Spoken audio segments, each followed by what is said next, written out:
Food poisoning नेला poor जीवन गतकाली माछ तरकारी खाइबा परे परिवार समस्त को बांति होइतिला हॉस्पिटल को निया जाइथिले मध्य 4 वर्षर पुअर मृत्यु होइछि। एहा सहित परिवार अन्य 3 जण गुरुतर असुस्थ होइछन्ति। समस्त को भद्रक जिला मुख्य चिकित्सालय रे भर्ती करा जाइछि। ए अघटन घटिछि वासुदेवपुर ब्लॉक अरंडुआ पंचायतर कनकलता बंध गाँ को आसीथिबा माछ बिकाली ठारू गतकाली माछ किणी खाइथिले गोटिए परिवार।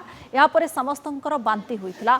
एगो डाक्तरखाना नेबा बाटरे 4 वर्षर पुअर मृत्यु होइछि। अन्य 3 जण को प्राथमिक चिकित्सा परे भद्रक जिला डाक्तरखाना को रेफर करा जाइछि। माछ तरकारी रे झिटिपिटी पड़ी खाद्य विषाक्त होइतिबा संदेह करा जाउछि।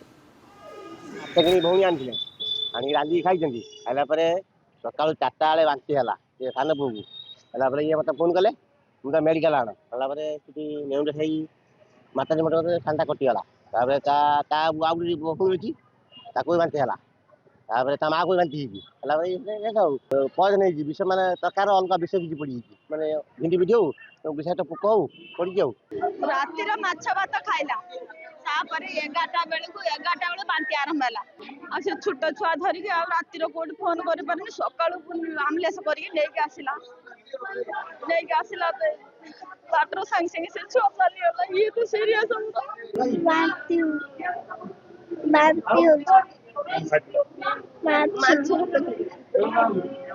10:30 बेले को गोटे पेसेंट आसिला छुआटे 2-3 दिन पूर्व माँ को कहवा अनुसार से कौन लुणी सामुद्रिक माछ खाई तापर मांती स्टार्ट होता से हस्पिटाल आसबार विलम्ब करदे तेणु आज जो आसते गोटे पेसेंट से डेथ कर आउ गोटे पेसेंटर बांति होता क्रिटिकल कंडीशन होता प्राथमिक चिकित्सा पर भद्रक शिशु विभाग को आम स्थानांतर कर।